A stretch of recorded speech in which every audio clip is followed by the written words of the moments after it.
ఇది ఎక్కడైనా సరే మీరు గత ప్రభుత్వంలో ఎంతసేపు దేహి అంటే ఇది ప్రోయాక్టివ్ గవర్నమెంట్, నారా చంద్రబాబు నాయకత్వంలో ప్రోయాక్టివ్ గవర్నమెంట్. అంటే ఇంతమంది సమిష్టిగా కలిసి కృషి చేస్తేనే ఈ రోజున ఇంత అద్భుతంగా జరుగుతుంది. మీరు గత ప్రభుత్వాన్ని గురించి వాళ్ళు ఏం చేసినా సరే వాళ్ళు తెలిసింది ఒకటే, బూతులు తిట్టడం, ఇందాక నారాయణ గారు చెప్పినట్టు కేసులు పెట్టడం, ప్రజలకి మనశ్శాంతి లేకుండా చేయడం. మళ్ళీ అదే పాత పద్ధతి మొదలుపెట్టారు. మళ్ళీ పిఠాపురంలో గతం ఎన్నడూ లేని విధంగా మళ్ళీ మీరు స్టార్ట్ చేశారు. ఈ సందర్భంలో ఉన్నత పోలీస్ అధికారుల గారికి, జిల్లా మ్యాజిస్ట్రేట్ గారికి కూడా చెప్తున్నాను, లా అండ్ ఆర్డర్ని కనుక ఎవరైనా సరే పిచ్చిగా కనుక మీరు అభద్రతా భావానికి కానీ ప్రజల్ని చేస్తే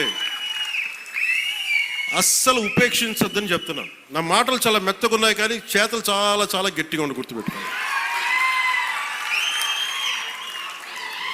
ఇది మిడివల్ పీరియడ్ కాదు కాబట్టి నా మాటలు చాలా నియంత్రణతో ఉన్నాయి. చేతలు చాలా చాలా గట్టిగా ఉండి గుర్తుపెట్టుకోండి.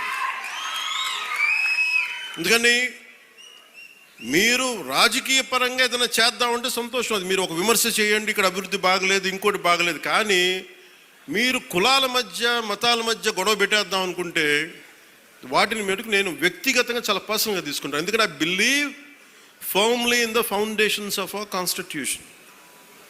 నేను రూల్నే మాట్లాడతా, రూల్నే అప్లై చేస్తా. అది దయచేసి ఉన్నతాధికారులందరూ, అది మీరు కలెక్టర్ గారు కావచ్చు, ఎస్పీ గారు కావచ్చు, మీరు ప్లీజ్ అది మీరు చాలా ఫర్మ్గా అప్లై చేయండి. అది నేను స్వయాన ముఖ్యమంత్రి గారే మేము తప్పు చేసినా మాకు కూడా అప్లై చేయండి అని మేము శాసనసభలో చెప్పి we are bounded by that word.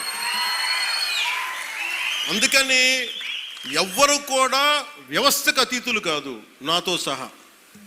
అందుకని దాని దృష్టిలో మేము వ్యవస్థకు లోబడి ఉంటాం, మేము వ్యవస్థకు లోబడి రెచ్చగొడతామంటే దానిని ఎలా హ్యాండిల్ చేయాలో, ఎందుకంటే అక్కడ దాకా దృష్టి పెట్టలే, చాలా సంయమనంతో ఉన్నాను నేను.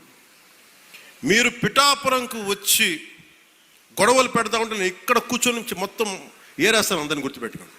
అక్కడ దాకా తీసుకురావద్దు. తల్లి బిడ్డ న్యాయంగా పోదాం,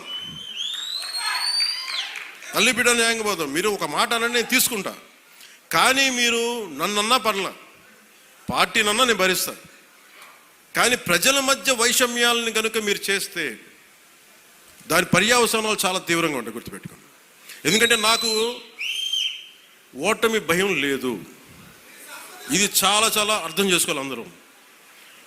నాకు ముందుకెళ్ళే ఆలోచనే తప్ప ఓటమి భయం లేదు. ఎందుకంటే నేను నిలబడతాను, నాకు తప్పు అని నేను ఒక వాస్తవంలో బతుకుతాను.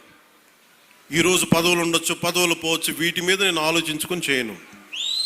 ఈ రోజున ఇన్ని వేల కోట్లు, ఇందాక మనోహర్ గారు చెప్పినట్టుగా మీకు పెన్షన్స్ ఇచ్చినా కానీ, దాదాపు 24 గంటల్లో ఒక 9,000 కోట్లు పైచిల్లుకు డబ్బులు పంచినా కానీ, ఇదంతా కలెక్టివ్ అందరం కూర్చొని చేసింది. దానికి ఒక అనుభవశీలురు, ఒక బలమైన పార్టీ తెలుగుదేశం పార్టీ. ఆ పార్టీని కూడా నేను చాలా గౌరవిస్తాను, ఇప్పుడు కాదు, నేను ముందు నుంచి చెప్తున్నాను. అలానే జనసేన బలహీనం అని చెప్పట్లా, జనసేన చాలకు బలం. రోడ్ల మీదకి అన్యాయం జరిగితే జనసేనకున్న బలం అది నేను ఇక్కడ ఒక ఆంధ్ర రాష్ట్రంలో చెప్పట్లా. నా సిద్ధాంతాలని, జనసేన సిద్ధాంతాలు నమ్మేవాళ్ళు ఊరికి 10 మంది ఉన్నా వాళ్ళు 1000 మందితో గొడవ పెట్టుకుంటారు. అది జనసేన.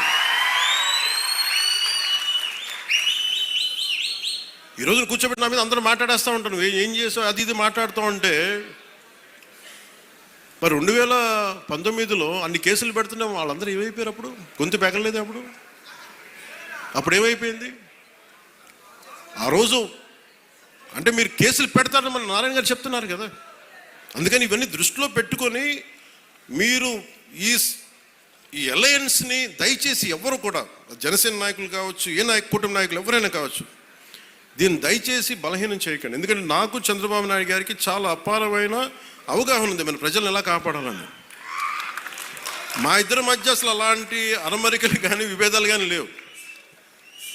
ఇండివిజువల్గా ఒకసారి మాట్లాడచ్చు, కానీ కొన్ని చోట్ల 2 పక్షాల నాయకులు కావచ్చు, ఇది ఎక్కువ కాలం నిలబడదు. నేను చెప్తున్నాను కదా, ఎందుకంటే స్టెబిలిటీ ఇవ్వాల్సిన బాధ్యత మా మీద ఉంది. అందుకని మేము దాన్ని తీసుకున్నాం. అలాగే పెన్షన్స్ ఉన్నాయి. ఎన్టీఆర్ భరోసా పెన్షన్ కింద ప్రభుత్వం 63,50,000 మంది పెన్షన్దారులకి ఆర్థిక భద్రతను అందిస్తుంది. ప్రతి నెల దాదాపు 2,750 కోట్ల పెన్షన్, సామాజిక పెన్షన్ పంపిణీ చేస్తుంది. ప్రతి నెల 1వ తారీఖున బెనిఫాక్టర్స్, లబ్ధిదారులకి నిరంతరంగా అందజేస్తున్నాం. దానికి డ్రామాలు చేయట్లా. మేము ఆ వ్యవస్థను పెట్టాం, ఈ వ్యవస్థను డైరెక్ట్గా అసలు గోల్ చేయకుండా డైరెక్ట్గా ప్రభుత్వ అధికారులు వచ్చి ఇంటికి వచ్చి తలుపు తట్టి ఇస్తున్నారు. అంటే గత వాళ్ళు ఏం చేస్తున్నారంటే ఇవి చేసిన విధానం కాదు అది. అలాగే చేనేత కార్మికులకి ఉచిత విద్యుత్ ఇవ్వడం జరుగుతుంది. మరమగ్గాలకి నెలకి 500 యూనిట్లు, మగ్గాలకి 200 యూనిట్ల వరకు ఉచితంగా.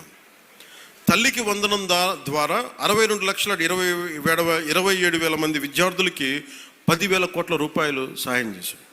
వాళ్ళు కొన్ని వేల కోట్లు దోచేసుకుంటా ఉంటే 23,000 కోట్లు, 25,000 కోట్లు మద్యం, కల్తీ మద్యం అందజేసి దోచుకుంటే మనం అన్నీ ఆపి, వాళ్ళ దోపిడీని ఆపి ఇక్కడ 10,000 కోట్ల రూపాయలు తల్లికి వందనం పథకానికి ఇస్తా ఉన్నాం. అన్నా క్యాంటీన్లో కనీసం మన డొక్కా సీతంలాగా మనకు అన్నం పెట్టే క్యాంటీన్లు అవి కూడా తీసేశారు. తిరిగి అవి నారాయణ గారి ముందుండి, గౌరవ ముఖ్యమంత్రి గారు చెప్తే నారాయణ గారు ముందుండి ఆయన ఒక సిస్టమిక్గా being an mathematics professor with precision, mathematical precision ఉంటుంది. అలాగే ఆయన ఒకటి అనుకుంటే గోళ్ళు ఆయన చాలా బాగా చేస్తారు. కానీ ఆయన అనుకోవాలి బలంగా. సో అలాంటి ఆయన ఒక ఆదేశం ముఖ్యమంత్రి గారు ఇస్తే 204 అన్నా క్యాంటీన్లని చాలా సమర్థవంతంగా ఇప్పుడు దాకా 4 కోట్ల భోజనాలని అందించడం జరిగింది. అలాగే ఆటో డ్రైవర్స్కి ఏడాదికి 15,000 చొప్పున 436 కోట్ల రూపాయలు అందించడం జరిగింది. దాదాపు 2,90,000 మంది లబ్ధి పొందారు.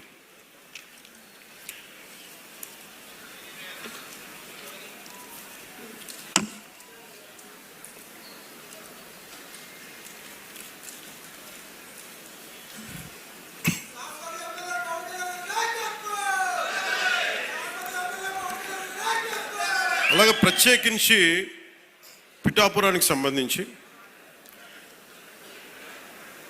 పిఠాపురం మండలంలో 9.60 కోట్లతోటి ఫ్లాట్ అండ్ ఫ్యాక్టరీ కాంప్లెక్స్ నిర్మాణానికి శంకుస్థాపన చేశాం. దీని ద్వారా సూక్ష్మ, చిన్న, మైక్రో, స్మాల్ మన పరిశ్రమలకి ప్రోత్సాహం ఉంటుంది. ఇందులో 50% సామాజికంగా వెనుకబడ్డ ఎస్సీ, మత్స్యకార వర్గాలకి ఇది కేటాయించబడుతుంది. దీనివల్ల 650 మందికి ఉపాధి అవకాశాలు కలుగుతాయి. అలాగే ఉప్పాడ కోనపాపపేట గ్రామాన్ని వాతావరణ మార్పుల్ని తట్టుకునే సామర్థ్యం కలిగిన తీర ప్రాంత మత్స్యకారులకి గ్రామంగా అభివృద్ధి చేయడానికి 2 కోట్ల రూపాయలతోటి multipurpose fishery centre, dry fishing platforms, RO ప్లాంట్లని ఏర్పాటు చేస్తూ ఉన్నాం.